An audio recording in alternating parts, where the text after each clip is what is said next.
દક્ષિણ ગુજરાત સહિત અમરેલી અને ભાવનગરમાં આજે ખાબકી શકે ભારે વરસાદ। રાજ્યમાં અત્યાર સુધીમાં સિઝનનો વરસી ચૂક્યો છે 25% વધુ વરસાદ।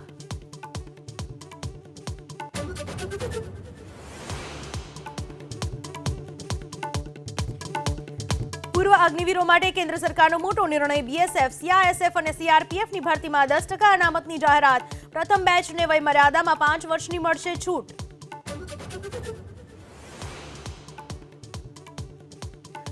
બજેટ પહેલા ઈપીએફઓના 7 કરોડ સભ્ય માટે ખુશખબર। વર્ષ 2023-24 માટે ઈપીએફઓમાં જમા રકમ પર મળશે 8.25% વ્યાજ।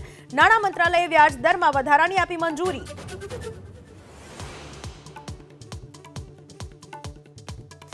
ભારે વરસાદથી દેશના કેટલાક રાજ્યોમાં આફત। ઉત્તર પ્રદેશ, બિહાર અને ઝારખંડમાં વીજળી પડતા કુલ 71ના મોત। આજે ઉત્તર ભારતમાં યલો એલર્ટ।